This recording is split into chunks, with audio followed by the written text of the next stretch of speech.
Our guest for today's edition for the career in mining is going to be Mr. Makete Thema. He's currently the general manager for Tailings and Remining at Fraser, Alexander.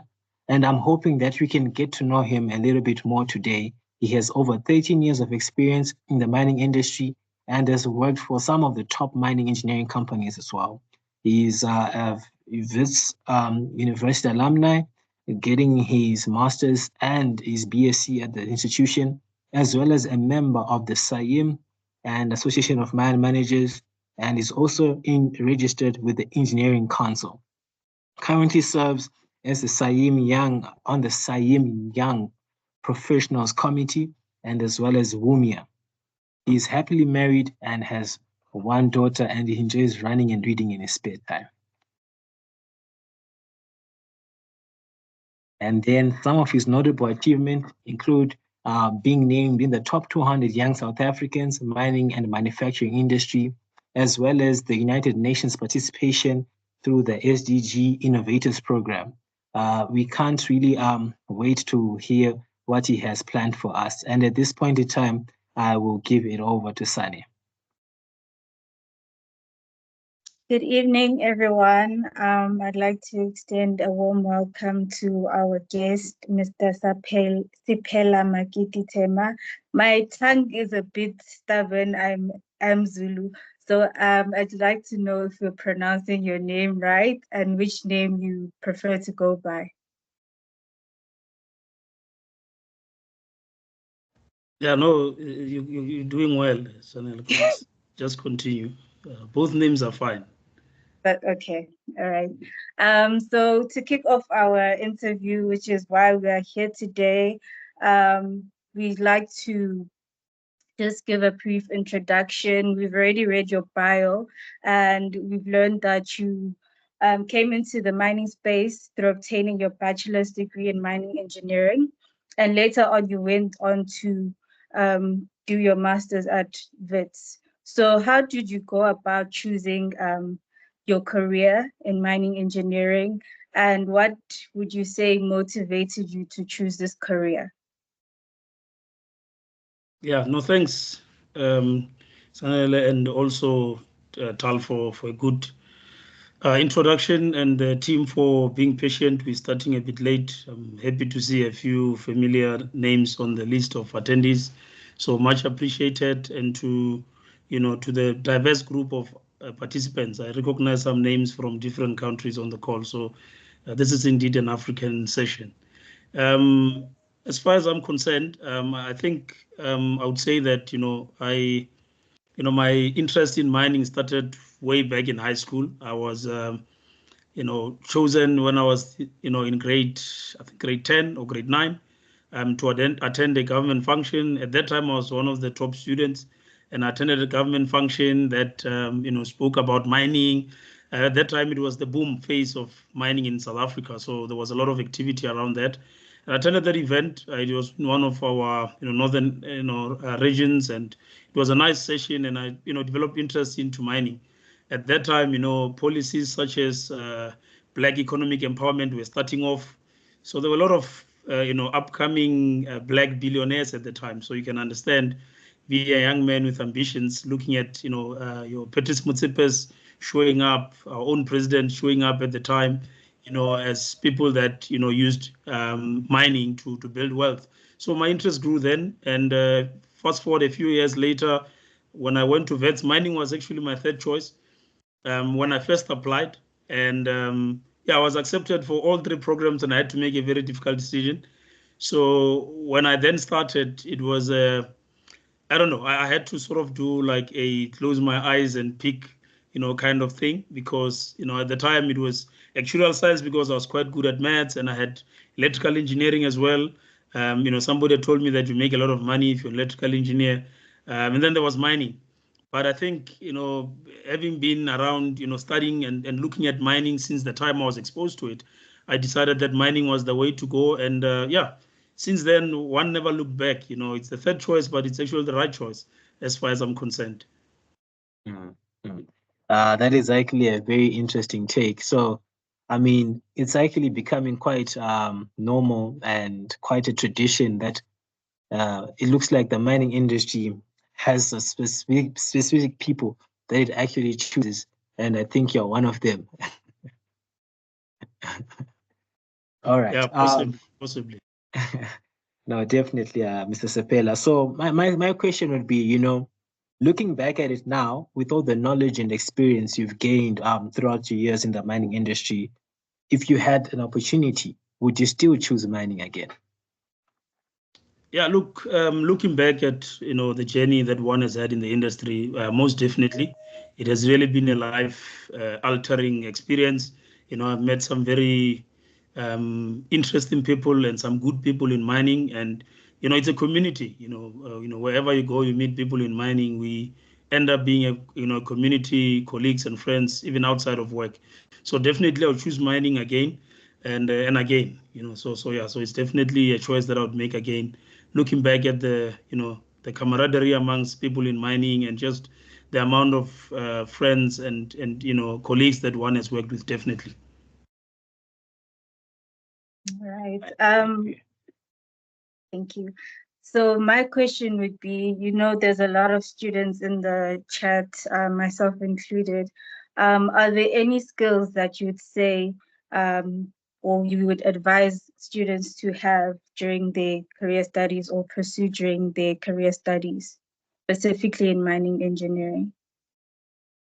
Yeah. So thanks, Sanelisiwe. Yeah. So I think, the obvious skills that you don't really learn that much, is the soft skills. The skills that have to do with people and, standing in front of people and talking to them and, learning how to manage conflict. So the soft skills are really skills that even at university are not being taught quite well. You are most of the time almost forced to be a bit of a bookworm, but in the space of work, in the space of business, you will have to, stand up in front of people and sell your idea and sell your proposal for you to attract funding, for example. So definitely soft skills, I think, are number one.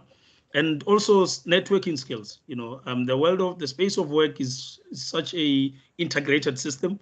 There's regulations, policies, from the government side, and there's a lot of B2B, engagements, business to business, and there's also a lot of people that engage with other people quite a lot. So networking skills are very important, even for yourself. We can talk about coaching and mentorship. Those skills are very important. But lastly, skills that the future requires.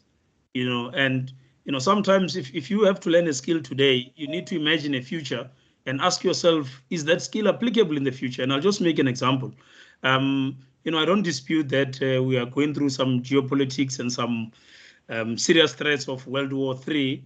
Not to say that you must go and join the military, but if you look at the future as it looks now, and we look at where Africa needs to be, where the world needs to go, there's certain skills that are coming up. If I just talk about technology skills, you need to learn those kind of skills that will set you, apart from the rest in the future.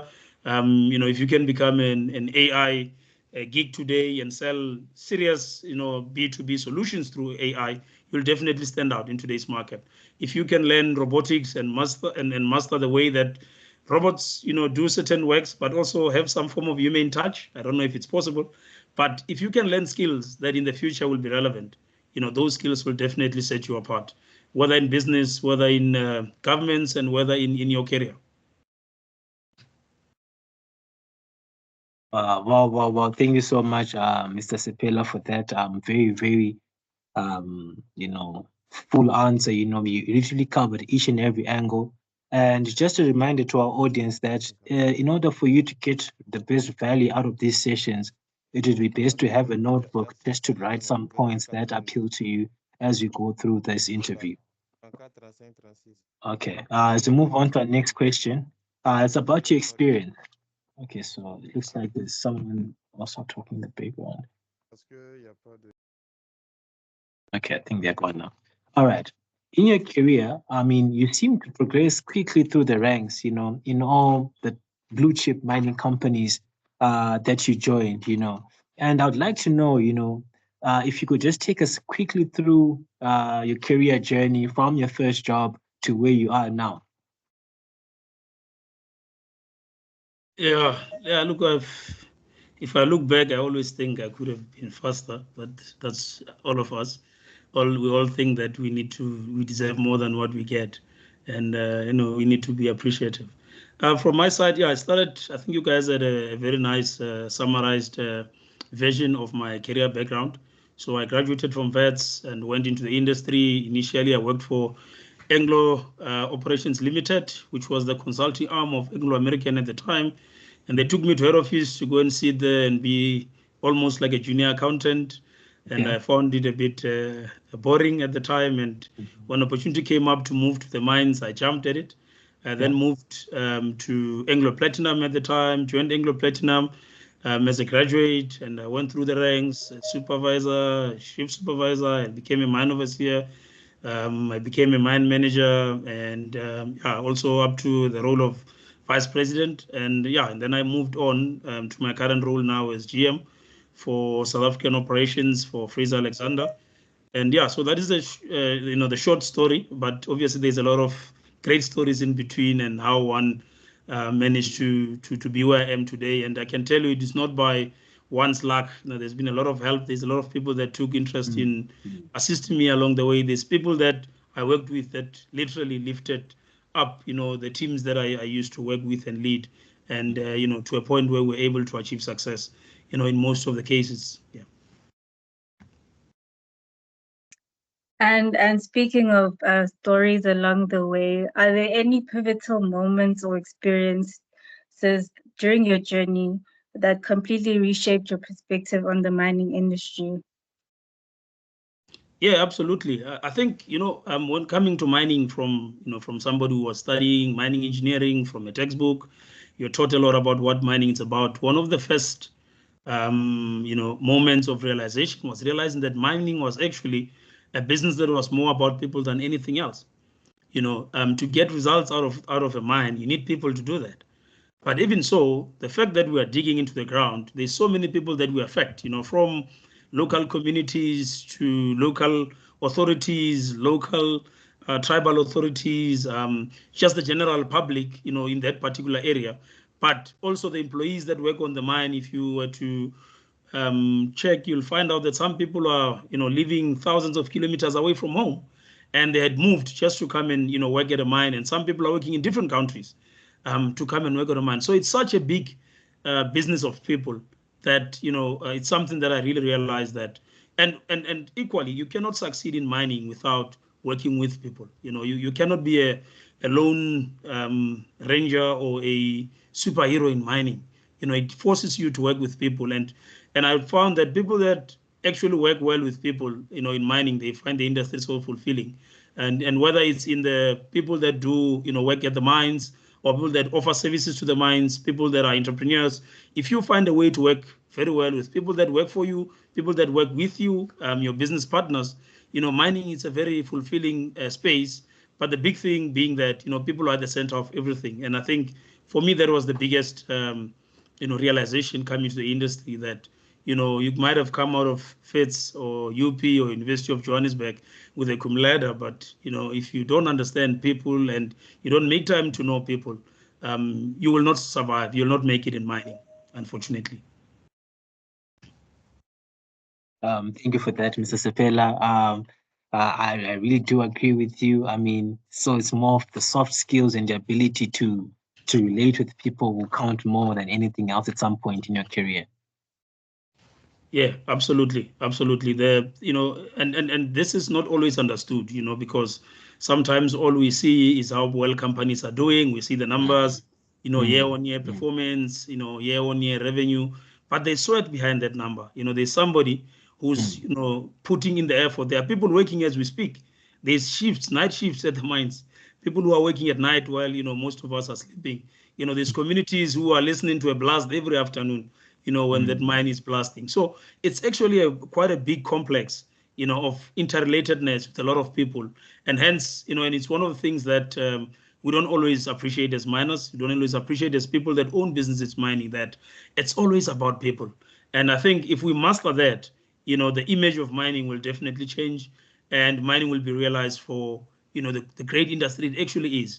Because if I start to count how many minerals I've consumed today, and some of us on the call, and how many minerals I needed to clean up myself today, how many minerals were required, to create some of the things that I use today. It's quite a lot. So mining is life, but how we mine is what matters, and that's what people see, and that's something that we definitely need to work very hard on.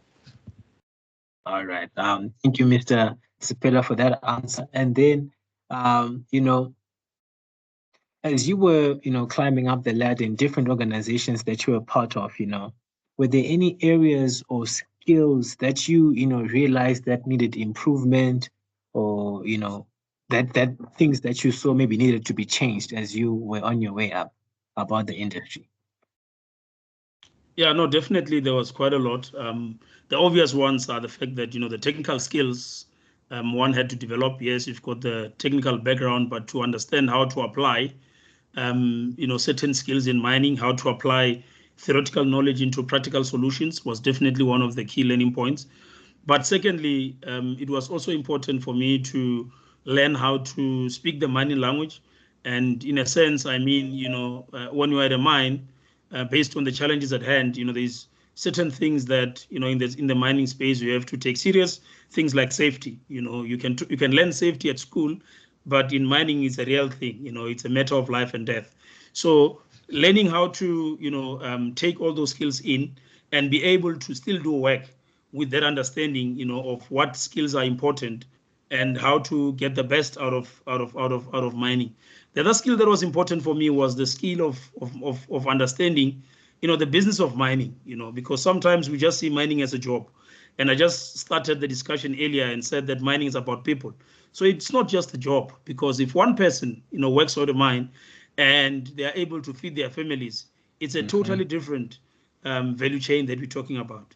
If a mine in a community is able to employ people in the community, support business in the community, have suppliers from the community and from outside areas, partner with schools, partner with communities, partner with governments to make a difference, then it's a totally different view of mining. So it was that understanding that one had to, grow, that it's not just about, breaking rocks.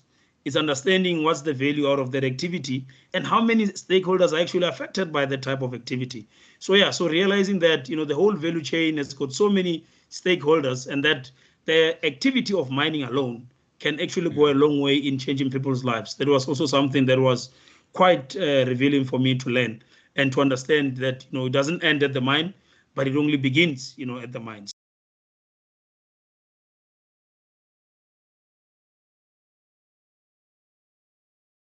Stakeholders benefit, from this precious industry. Thank you, Ms. Sephela.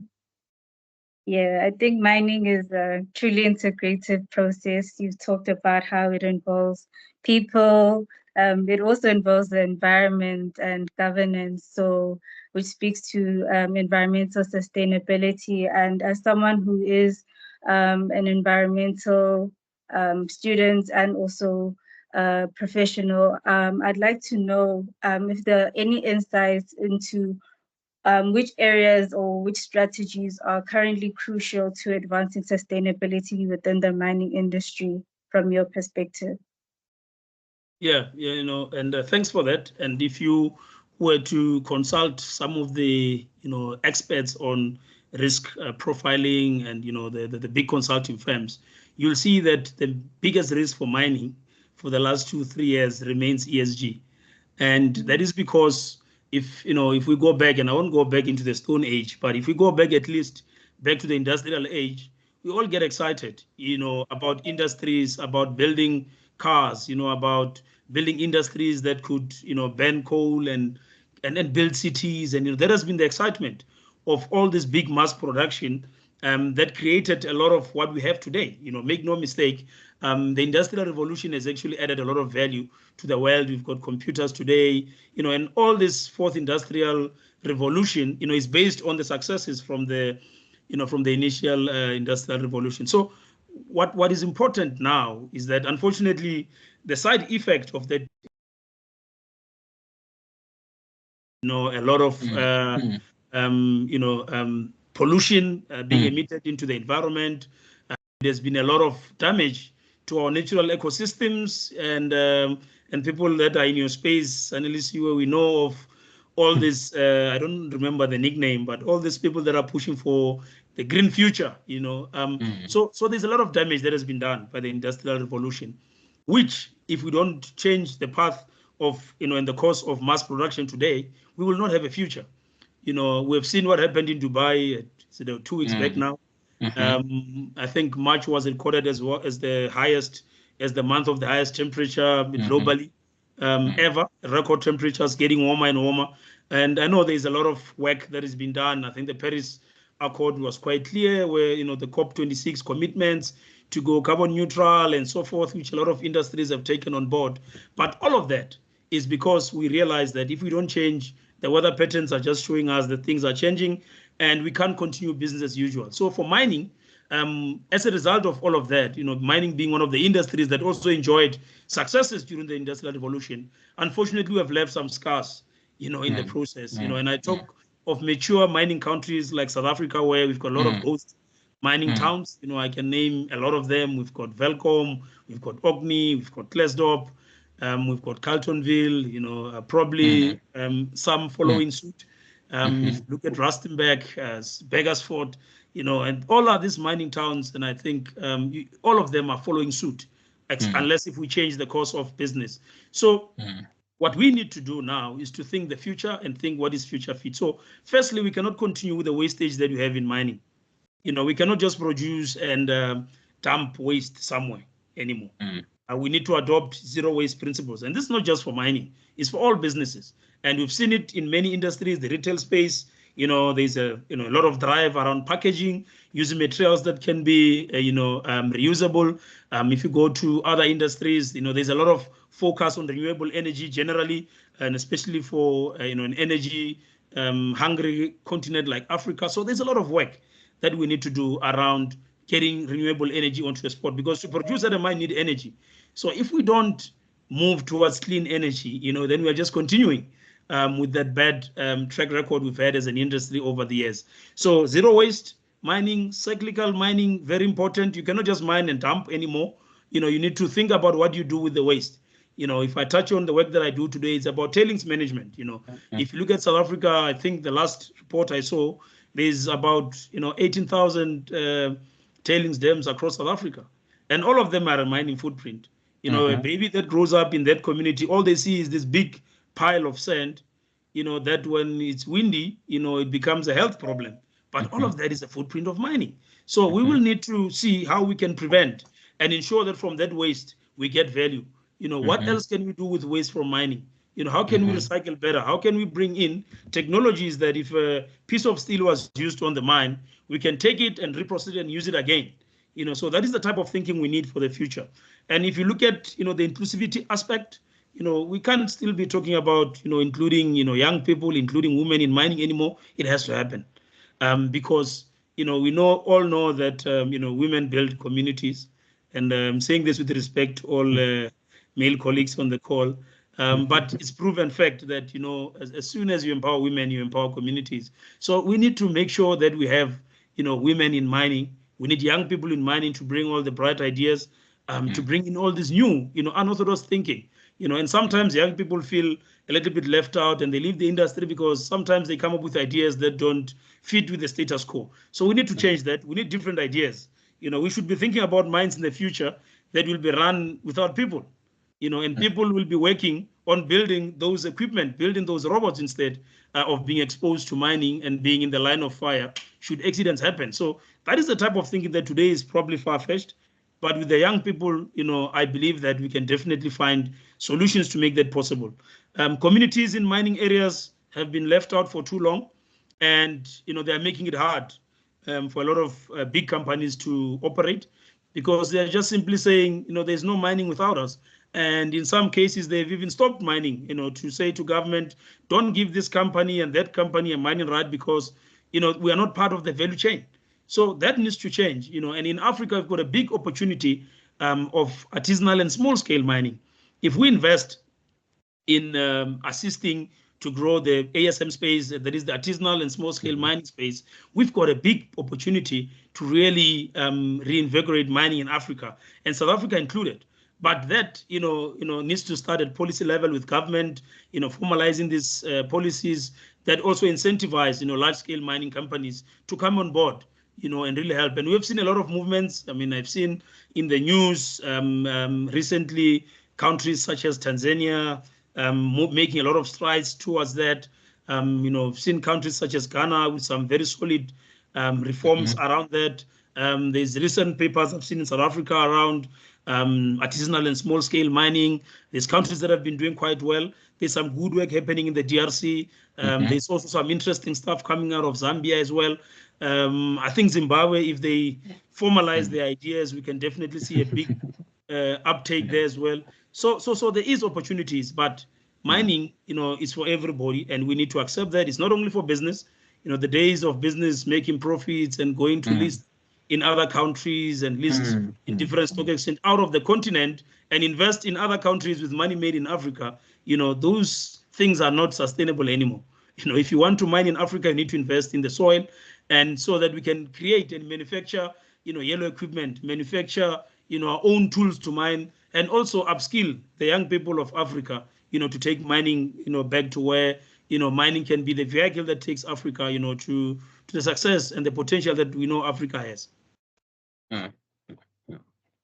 Thank you so much, Mr. Sephela. I really like that point, and I'm really happy to hear you talking about, upskilling the young people of Africa, because that is basically, the part of the message that we try to, to spread on the AfriMine platform, and as you said before, this is everyone coming together to realize the potential of the resource that we have as an African continent and how we can make a value out of it. But in that answer, Mr. Sephela, you spoke about the mine of the future, and I'm interested, just to hear maybe in a summary, what the mine of the future would look to you, because, there will be no people involved, and I wanted to know if that context applies to, to us now here in Africa.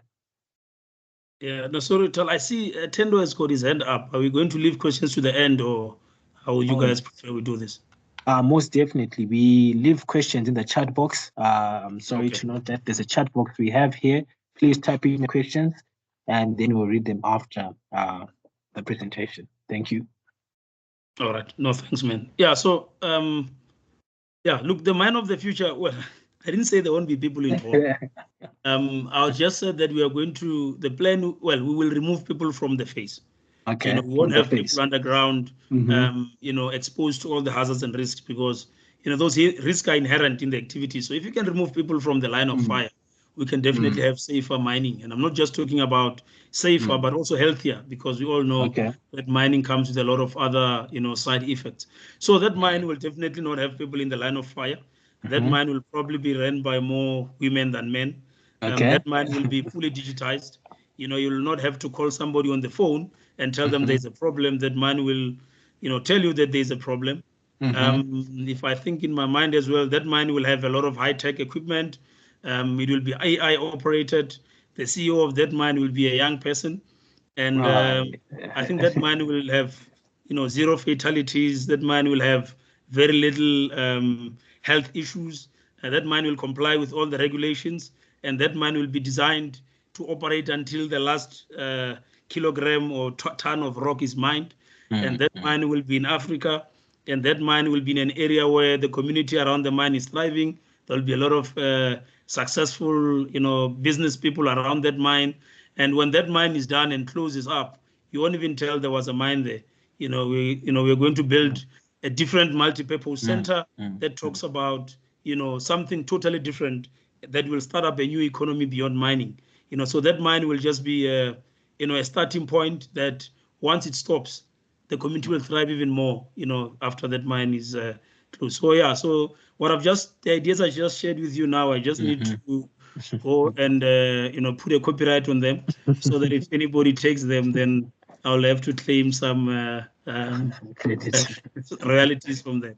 But yeah, listen, it's not all the ideas, but it's definitely a mine that will answer some of those questions that I just mentioned. And that mine will also have started as an artisanal mine before it became formalized. Right. I'm answered on my side. Thank you, Mr. Sephela. I like that idea, especially the part about leaving it as it was. So once you've done with your mining, rehabilitation, thank you very much on my side. And you're clearly a leader. You're a thought leader. You're a leader in numerous organizations. Tal, I think, mentioned all of them during the bio. What advice would you offer people on becoming effective leaders?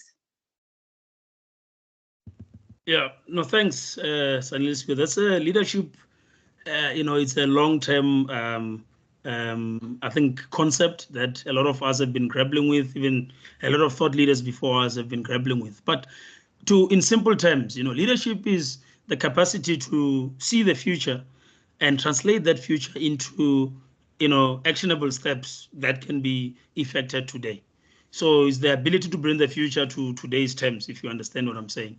And the accountants will call it the net present value of life. Okay, and I know I've confused some of the colleagues on the call, but leadership is about bringing the future to light. So leaders are people that see what the future needs to look like and start working today to ensure that we start, edging towards that future.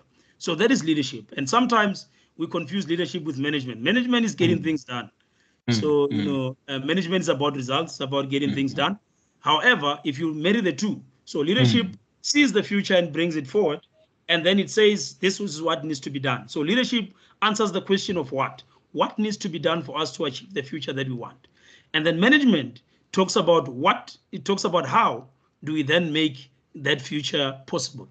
So managers focus on achieving that. So if you look at, perspective-wise, management is a little bit more short to medium term, and leadership is generally a long-term view of what needs to happen. So both skills and both competencies are important, because you can't just see the future and talk well about it without understanding what needs to be done, because you won't be such an effective leader. But also, once you know what needs to be done, you also need effective management to make it happen. So the ability to marry the two, competencies and be effective at both is what makes, great leaders. So you need to be able to marry the two, see the future, and also know what you need to do and do it to make sure that you achieve the results, that you need to result. So for business to be successful, for you to be a successful entrepreneur, you should be able to see the future, understand what needs to be done, and once that's done, bring the two together, create solutions, create business opportunities, create successes, by marrying those two aspects together. Leadership alone is not enough. Management alone is not enough, because you tend to be short-sighted. You forget about people. You focus on results. You see people as objects. You fight with everybody without thinking about the future. Tomorrow you're left alone. All the people are gone. Leadership, you can, inspire people, talk about the future. But if you don't create an environment where it's clear what needs to be done, people lose faith in your leadership, because you become just somebody who's talking without understanding what needs to happen. And so one of the traits of good leaders is actually to hire good managers, and that's why the two go hand in hand together. Thank you. I 100% agree with you on that one, Mr. Sephela. It was actually eye-opening for me, because it looks like at any point in time, either you're more of a manager or you're more of a leader. But I think when you say marry the two, it really becomes quite clear what needs to be done in order, to see what's going to happen tomorrow and what needs to be done to make tomorrow happen. So you spoke a lot about the marrying of the two ideas, which actually brings me to my next question. Beyond your work, you're a father and a husband. And, we'd just like to know if you have any advice or any pinpoints, for what you would like to say in today's terms of work-life balance. Yeah, listen, it's also an old concept, but in my view, there's no balance. Okay, you've got 24 hours in a day. There can never be balance. That for me is, it's something we need to put behind us. There's no balance. Okay. What is important is to align, the different objectives that one has. So that is the personal goals. So you need to try and align your personal goals, your business goals, or your career goals together and create a workable solution for yourself. And what I mean by that is that, for example, if you need to, mid-career, you want to do an MBA, your personal life needs to support you on that journey. Otherwise, you'll not be able to achieve it. If you are running a business that you will need to grow, your personal life must support that, because to grow a business, you might have to work 60, 70 hours a week. So in your personal space, the objectives must be aligned. If I look at the other side, your personal life, if in your own personal life you need to, make money, which I know is a dream for a lot of us, then your other side, which is your professional space and your business space, need to support that making money objective. So everything works together. So there's no balance. It's all about what do you want to achieve in all the different spaces and finding a formula that works. If it means, you need to bend the midnight oil and work overnight because you are busy preparing a business proposal, then you do that. And your personal space, being it your wife or your partner, needs to understand that this man needs to stay up until tomorrow, or woman, to make sure that they finish the proposal. So there's no balance in my view. The only thing is that, there will be time for everything. Once all that work is done and you've got a spare day, then spend that whole day at home with family and sit with them and take them overseas to these nice islands and go and spend some time with them there. Switch off your phone, when the money is in the bank. So all of these things happen at their own time. So we should, in my view, if you try and balance, you won't make it, because there's only 24 hours in a day. You'll end up not knowing how to use what to do when. But the moment that you work in such a way that all your goals, you try and bring them together, find a solution that works. There'll be a time where you need to work very hard on your career. There'll be a time when you need to work very hard on your business. There'll be a time when you need to work very hard on your personal relationships, on your marriage. So there's a time for everything. So you need to find a formula for that particular time. So a pragmatic solution of how to get the best of that particular time. So there's no, for me, balance. I think if you talk balance, I mean, it's talking equations, trying to say in 24 hours, maybe you'll put 9 hours to family and 9 hours, to work, and maybe and the remaining 6 hours you sleep. There's nothing like that. You need to do what is necessary, at every particular time in your career, to be successful. That is quite a very, very, very, very, very full answer. I really appreciate that. It just got me thinking, about work balance, and it's something now that I'm, thinking about as well. And the question is, will I ever get the formula that will work for me? But my question is, was there a time before you realized that there's no balance? Or did you just immediately figure it out quickly, Wuti? This balance thing is not gonna work out. Yeah. So listen. I was also taught at varsity. Okay, there's a lot of things that you get taught at varsity that I don't believe in now. I was told that work-life balance. Try and balance work and balance family. Get married, but also work hard. Okay, so I started my career trying to find that balance, but I worked on the mines, very long hours, day shift, night shift, and I realized there's no balance. And then you have to have the right partner to understand that. And also take the opportunities to build a formula. Then I realized that, listen, for example, during the week, I'm working very hard. There's very little time for anything. But if I've got a day where in the morning I'm at home, then I'll drop off my daughter at school. I know I won't be able to do it every day, but if I get the chance, I'll do it. Weekends, if there's if there's no big commitment, then I'm at the house, and I try to spend as much time with family as I can. But in the week, it's work most of the time. So I realized quickly that you can't balance. You have to find a formula that works. If that formula says, for example, in the week it's all work and then it's all play over the weekend, then do that. If you have a formula that says in the mornings you wake up early, work earlier, and then knock off earlier and have time in the afternoons, do that. If you've got a formula that says every day, regardless of what happens, I'll have dinner at home, then you do that. But ultimately, whatever you do, all your goals needs to talk to each other. You can't have, for example, on the one side, you're running a business that is struggling financially, but in your personal life, you are busy buying Bugattis. Then there's a misalignment, and vice versa. So you can't live two lives. If the business requires that you save money, then in your business, you must save money as well. you know, and vice versa. If the business is doing well and we see you, you know, on the social media, you're having a great time, no problems. Just make sure that your employees also taste that benefit as well. But yeah, so I realized, you know, as one got experience, that it's not about balance. It's about making the best, you know, of the time that you've got, and, you know, trying to, you know, when you are there, be there, show up when you need to show up, and do what needs to be done. Ultimately, all the goals must speak to one thing. Thank you so much. Thank you so much, Sephela. As we come to the end of what's been a very, very thought-provoking session, you know, I'd just like to say that, I mean, you have achieved a considerable amount of success throughout your career, and as AfriMine, we wish you all the best in the future.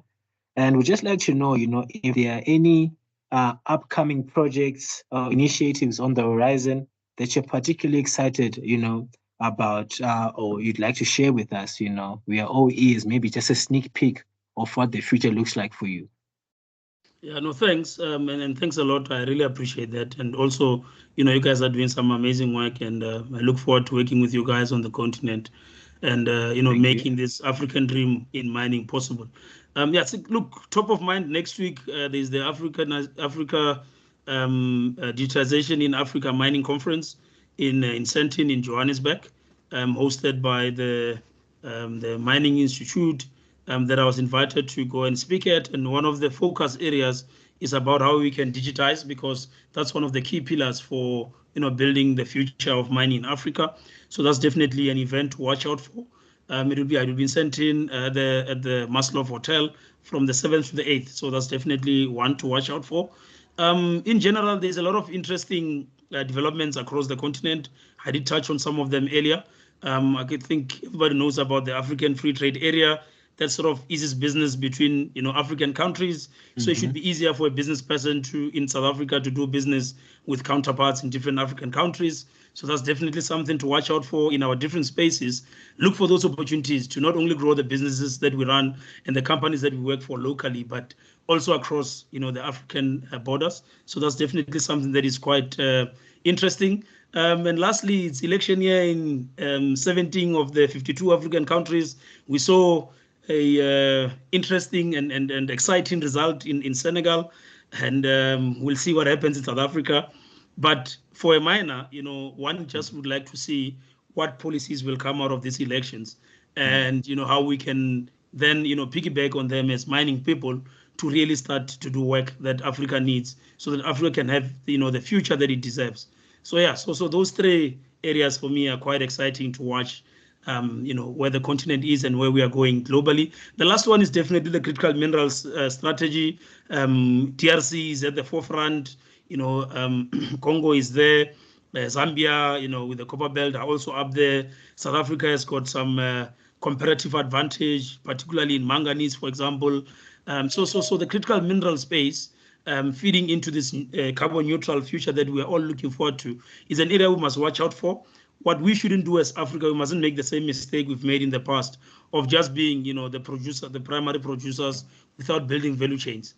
So I look forward to mass industrialization in Africa, powered by renewable energy, of course. So that's also an interesting area that one is watching, you know, from the sidelines. Great. And please do keep us updated on your LinkedIn. I know you're a LinkedIn influencer, so we will be following your upcoming events, etc. So as we wrap up, do you have any closing comments or anything that you'd like to say as we wrap up the session? No, thanks. I think I've got just you know, 4 thoughts that I've already touched on that I'll just emphasize again. So firstly, I spoke about, you know, building an African mining industry that is inclusive and positively impacts communities. And I spoke about the fact that, you know, artisanal and small scale mining will take us there. You know, I think when you empower communities, you know, to benefit directly from the minerals, you know, below, you know, the surfaces where they've built their homes, you'll definitely make a big difference. And also the second thought is around available technologies. You know, I mean, Africa, we are a very young continent, And sadly, most of the young people in Africa, well, not most of them, but a big number of them are not even working. A lot of them are sitting in very tough circumstances.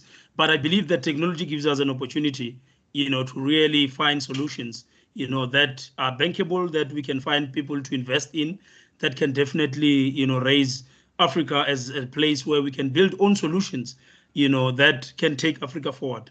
I don't think that the models, that we've seen, in other, European countries are necessarily, fit for Africa's perspective.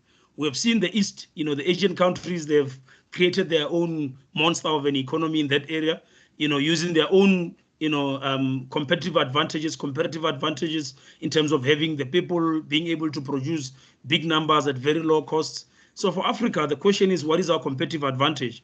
And I think technology offers us that opportunity. And yes, I know that, network is not available everywhere. Infrastructure is a challenge.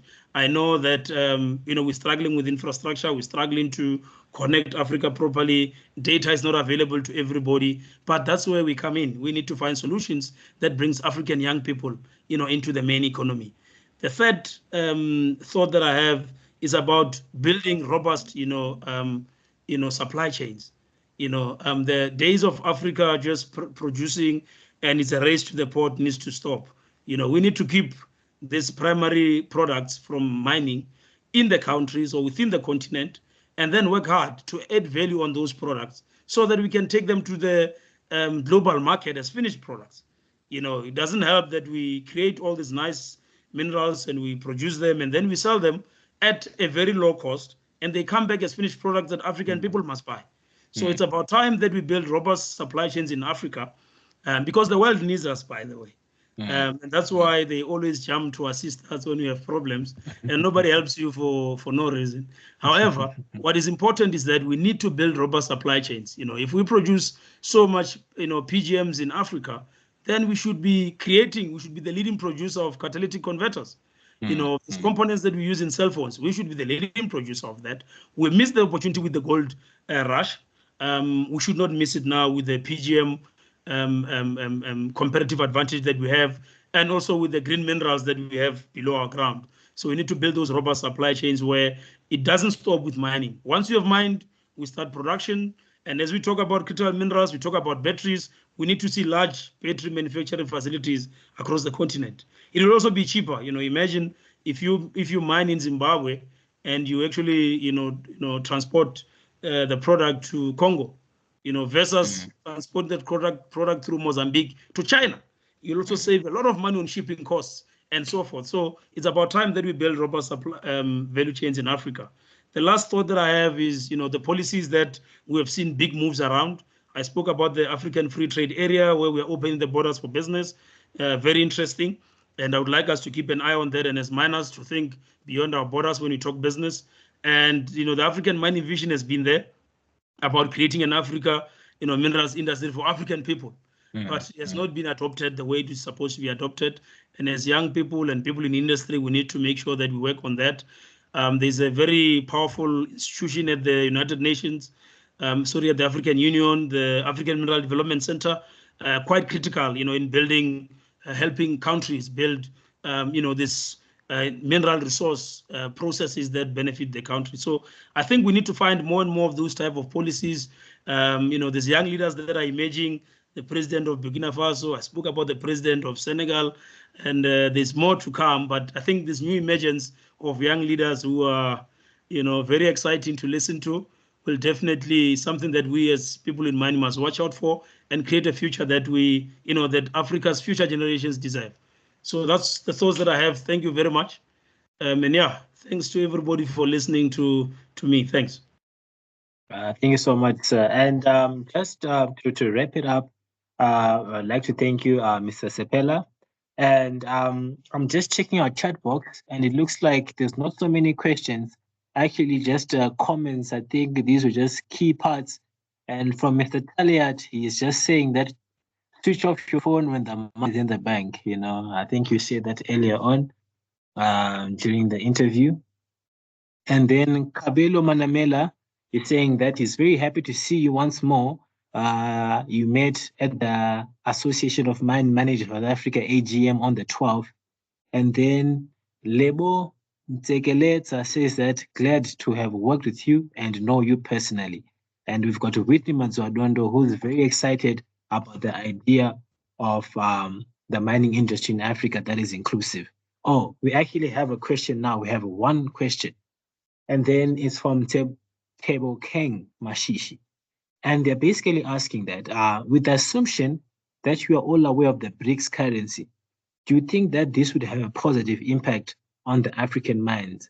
Would this promote inclusive mining, the BRICS currency? No, so definitely it's also maybe one of the areas of excitement around the movement of, economic power, because we all know that, when countries are able to amass mass production and control critical resources, we've seen it with OPEC countries, with oil, how they can decide to make a decision, and that decision affects, everybody around the world on the pricing of oil, just because a group of countries have got that capacity to sit around the table and make a decision.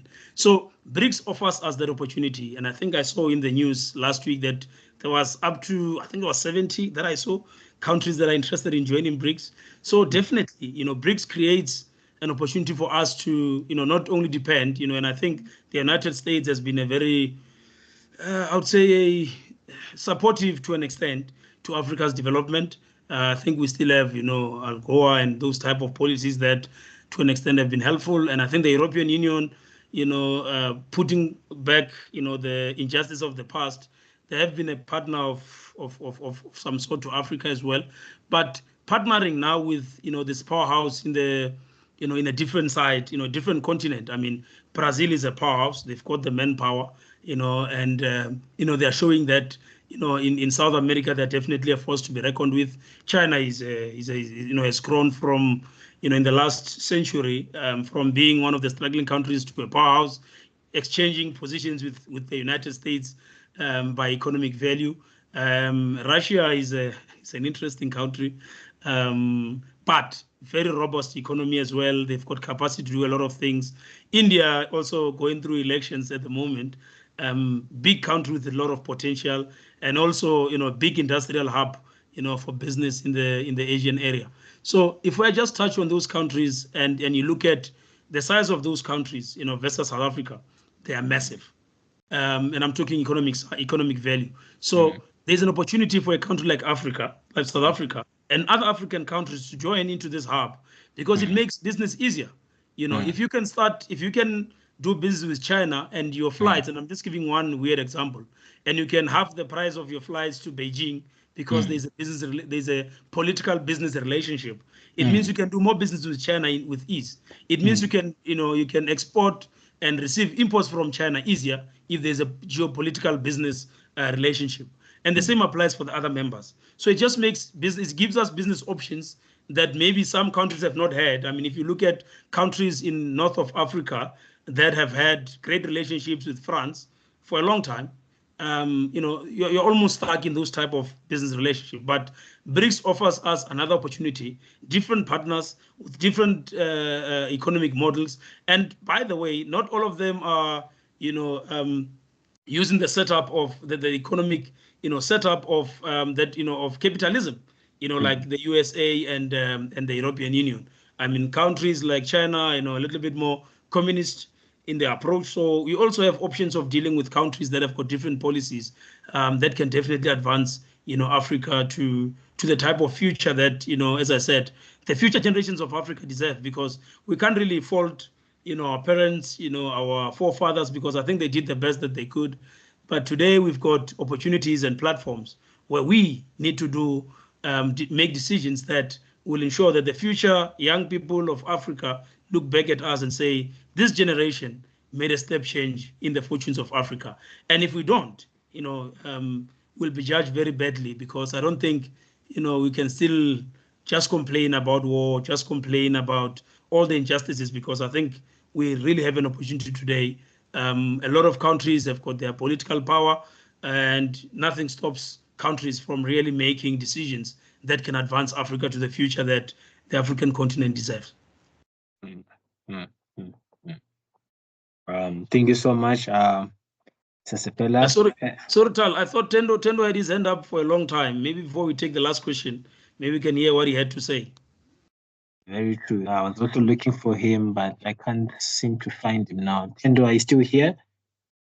Even I could see him for a very long time too. Tendo. I know it's fine. If he's out, we can go to the last question. It's okay.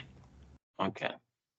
And our last question is from Whitney Madziwadondo, and she's basically saying that looking at the restrictions in the South African mining industry towards international students in terms of opportunities, from your point of view, sir, are there any opportunities for other students from other countries after they complete their studies in South Africa? Yeah, so I think at the level of graduates entering the industry, I don't think it's only international students that are finding restrictions. I think mining companies have really been battling to firstly create, graduate programs that get the best out of their graduates, and secondly, to allocate the money, to take in as many graduates as possible. I always say there can never be enough graduates at a mine.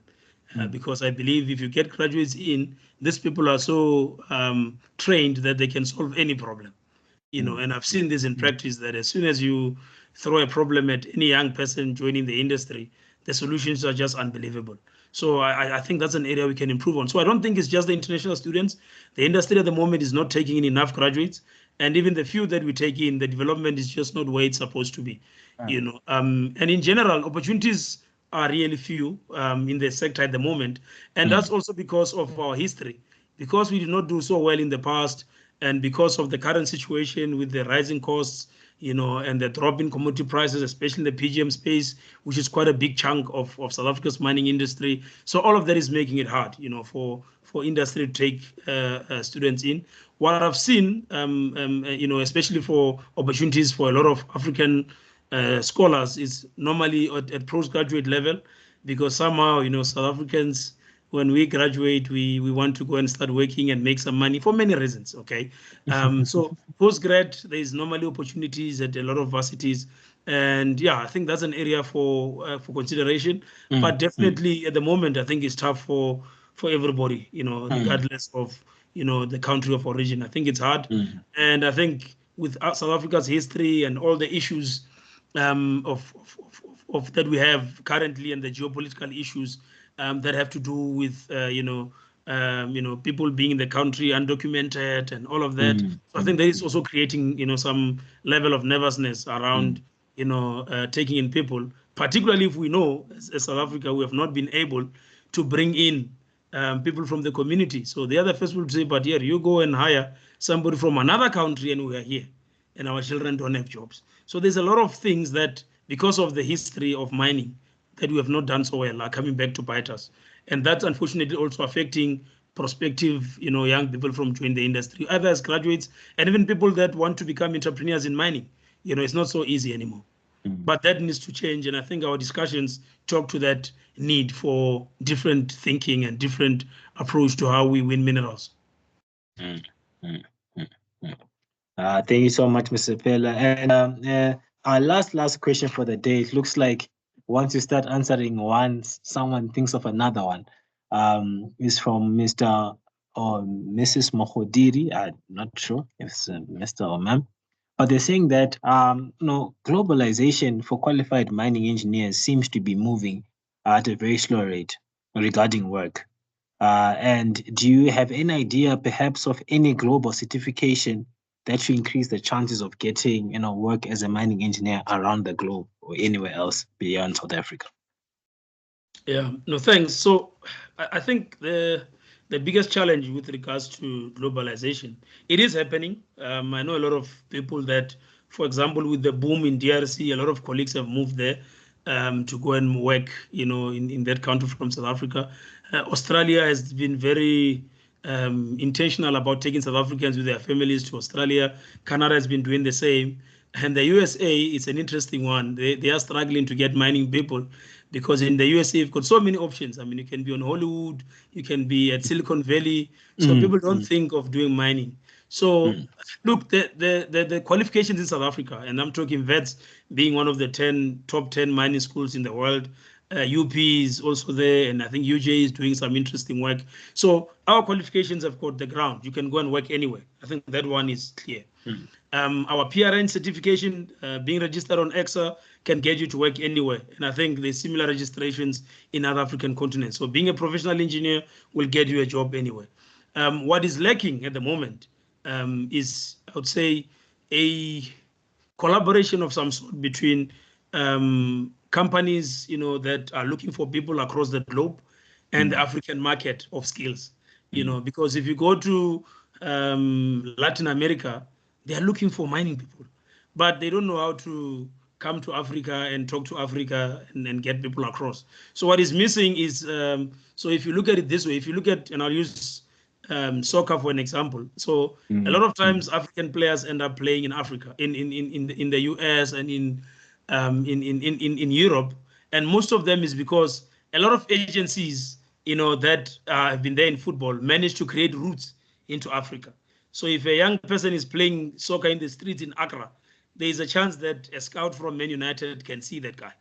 So that's the type of routing that we don't have currently, where, we don't have that routing. And unfortunately, it is difficult for Africa to do it because we are the people that have got the supply of skills.